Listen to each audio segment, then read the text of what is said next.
Ono što je u polifaznom sistemu naizmeničnih struja indukcioni motor, u oblasti struja visoke frekvencije i napona jeste Teslin oscilatorni transformator ili kraće Teslin transformator. Ovo je svakako najznačajniji Teslin izum u ovoj oblasti. Posle prikazivanja i opisa njegovog rada u predavanjima, postao je širom sveta nezamenljivo sredstvo u svim eksperimentima koje su podrazumevali upotrebu struja visoke frekvencije i napona.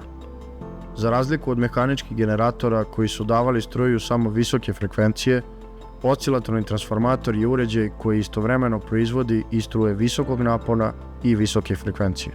Osnovni plan ovog uređaja Tesla je zaštitio u patentima sistem električnog osvetljenja broj 454-622 od 23. juna 1891. godine i metod i uređaj za konverziju i distribuciju električne struje broj 462-418 od 3. novembra 1891. godine.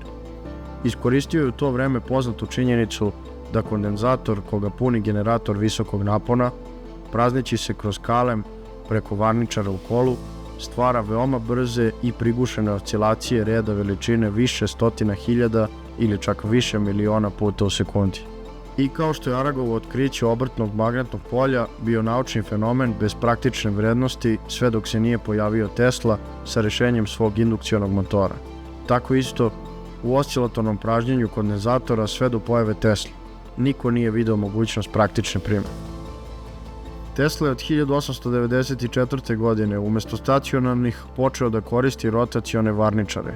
Eksperimentalno je utvrdio da se putem podešavanja električnih parametara mogu oscilatorna kola u njegovom uređaju dovesti u stanje rezonantnog oscilovanja i da se uslovi najvećeg napona na slobodnom kraju sekundara ostvaraju kada je dužina sekundara jednaka četvrtini talasne dužine oscilacija u radnom kolu. U literaturi su ovi uređaji poznati kao četvrtalasni rezonator.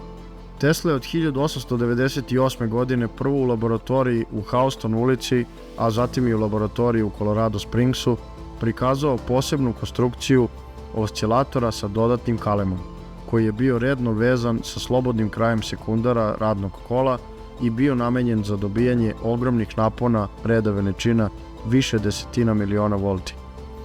Detalje je prikazao u dnevniku iz Colorado Springsa i u patentu broj 119732 od 1. decembra 1914. godine. Ovaj oscilator je posebno razrađivao u nedovršenim eksperimentima na Long Islandu.